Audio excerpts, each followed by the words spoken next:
সিমি ভাত খাবি? যাও তো, অনেক খিদা লাগছে, তুমি দৌড়ছো দেরি করে। তুই না রোজা?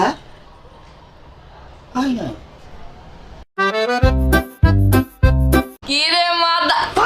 কিরে মা, কেমন আছিস? আরে বাবা, রোজা রেখেছি তো, তাই মুখটা একটু খারাপ হয়ে যায়। তোর সাথে কথা বলছি না, তুই আমাকে রাতে কল দিস ইফতারের পরে, কারণ তোর সাথে কথা বলতে গেলে তুই একটু অশ্লীল ভাষা চলে আসে। ঠিক আছে, আসসালামু আলাইকুম মামুনি। আসসালামু আলাইকুম। বললো কথাই কওয়া যাবে না ইফতারের আগে।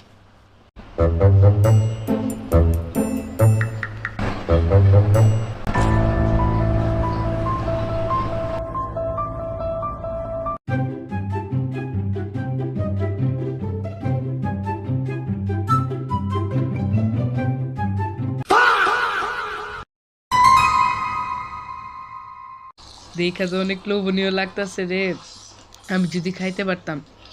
আমি না রোজা, আল্লাহ মাফ করলা, হাওলা বলা কুয়াতাল্লা বিল্লাহি রাব্বুল আলামিন। আমি উইন্ডোজের দেখি না, আল্লাহ রোজার হালকা করো না।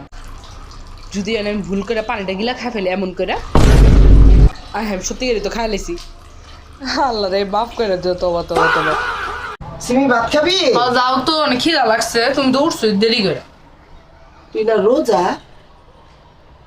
আয় না। কি কর?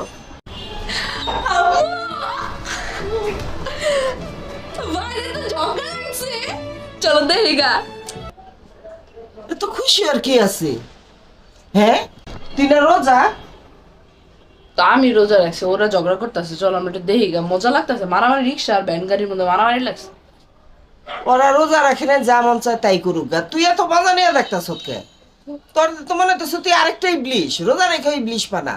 না আমার কি দোষ? এখন ওরা ঝগড়া করতেছে, এটা তো আমার দোষ না। ঝগড়া তো একটু ঝগড়া থাকলে চোখের গুণা। আমরা রাস্তা যাই, একটু রাস্তা খুললে পড়ি, চলো দেখি আর রাস্তা খুললে পড়ি।